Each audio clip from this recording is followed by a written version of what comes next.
दोस्तों, मैं आपसे एक सवाल पूछना चाहता हूं। क्या आपके जीवन में एक ऐसी फिल्म है जो आपको हर बार इमोशनल कर देती है?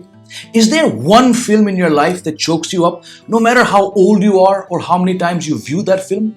एक ऐसी फिल्म जिसे ना जाने कितनी बार देखने के बाद आपके आंखों में आंसू आ जाते हैं? अगर हाँ, तो ये वीडियो आपके लिए है। हालांकि मैं ज्यादा भावुक नहीं होता हूं जब कोई पिक्चर देखता हूं, परंतु एक ऐसी हॉलीवुड फिल्म है जिसे मैंने पहली बार 89 में देखी थी, 1989, the year of its release, और जो आज तक मुझे इमोशनल कर दी थी। In fact, it's the one film that consistently across 34 years has me crying at several junctures. None more than in the final moments of this film, जिसका नाम है Field of Dreams, starring Kevin Costner, Amy Madigan, James Earl Jones and Ray Liotta. अब ऐसा क्या है इस film में कि मैं जब भी इसे देखता हूं तो आंख में आंसू आ जाते हैं? Well, जहां फिल्म की कहानी पूरी तरीके से फैंटेसी है, even bordering on the downright ludicrous, improbable, जिस तरह से फील्ड ऑफ ड्रीम्स की स्क्रिप्ट लिखी गई, जिस तरह से इस फिल्म को डायरेक्ट किया गया, जिस तरह की उम्दा एक्टिंग है इस फिल्म में, इस सब को मिलाकर जो एक कनेक्ट रहा मेरा इस फिल्म से, न जाने कैसे और क्यों, जब भी इसे देखता हूं तो मैं इमोशनल हो जाता हूं। शॉर्ट में आपको फिल्म की कहानी बताता हूं without giving away too many details. यह फिल्म एक परिवार के बारे में है जो अमेरिका के आयोवा स्टेट जाती है फार्मिंग करने के लिए, क्रॉप फार्मिंग। और एक दिन फिल्म के हीरो रे किंसेला, प्लेड बाय केविन कॉस्टनर, वो अपने खेत के बीच काम कर रहे हैं जब उन्हें एक आवाज सुनाई देती है जो कहती है, if you build it they will come.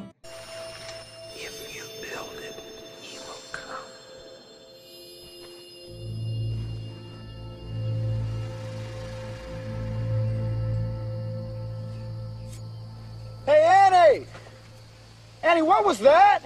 उसके बाद रे किंसेला उस आवाज के बारे में सोचते हैं, मगर उन्हें कुछ समझ नहीं आता कि ये माजरा क्या है। Then again, one evening in the middle of his cornfield, Ray hears that voice again, और इस बार वो और परेशान हो जाते हैं। If you build it, he will come. All right, that's it. Huh? Who the? और दोस्तों, यहां से फिल्म की कहानी असल में शुरू हो जाती है।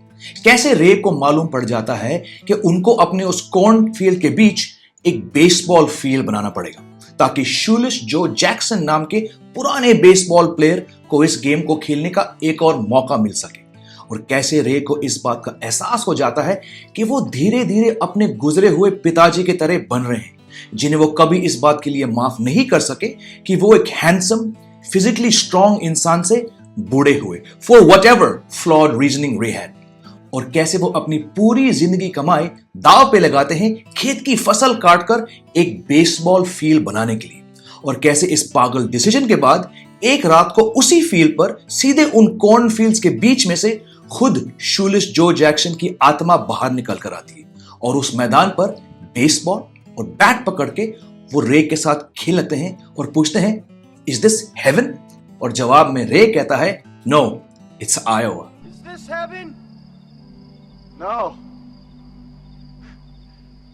It's Iowa. और यहां से फिल्म एक अलग मोड़ लेती है और रे आयोवा से बॉस्टन, बॉस्टन से मिनेसोटा और फिर वापस आयोवा आते हैं कुछ और खास किरदारों को लेकर। इस सब से कहानी आगे बढ़ती है। Are you following me so far?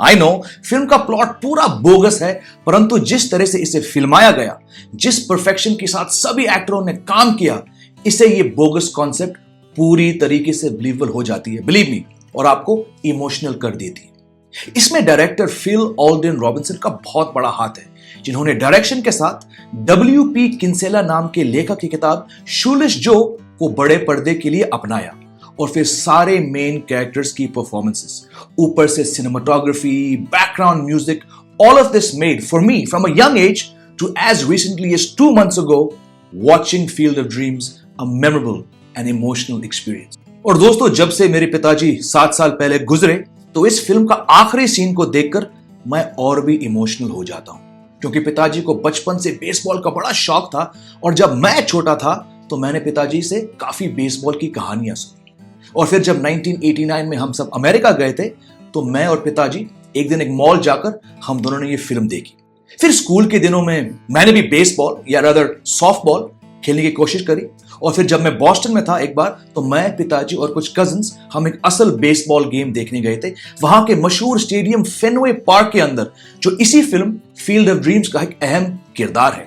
तो दोस्तों, जितनी भी नॉलेज है मेरी इस खेल को लेकर, वो पिताजी से आई।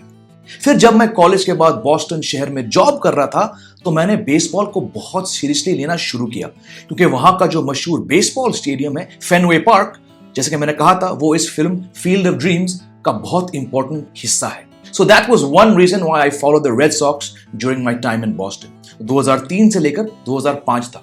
और मैं इस बात को इत्तेफाक बिल्कुल नहीं मानता हूं दोस्तों कि साल 2004 में जब मैंने वहां जॉब शुरू करी और टीम को सपोर्ट करने लगा, तो 1918 के बाद पहली बार उस टीम ने वर्ल्ड सीरीज ट्रॉफी जीता। खैर, ये बस साइड स्टोरी है। पॉइंट ये है कि मेरा जो कनेक्शन है बेसबॉल से, वो मेरे फादर से जुड़ा है।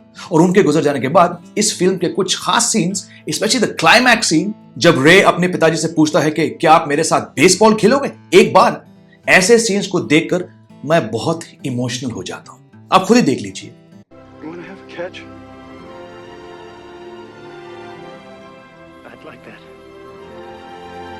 तो दोस्तों, अगर आपको किसी भी खेल से ज्यादा लगाव है, व्हाटएवर दैट स्पोर्ट में be, and if you like movies about sport, और अगर आपका खुद अपने पिताजी से कुछ गहरा रिश्ता है, या अगर कभी आप अपने पिता से कुछ बात कह नहीं सके, तो ये फैंटेसी फिल्म आपके लिए है। भले से आपको बेसबॉल की जानकारी ना हो या उसमें रुचि ना हो। This film is available for rent on Amazon Prime Video right here in India.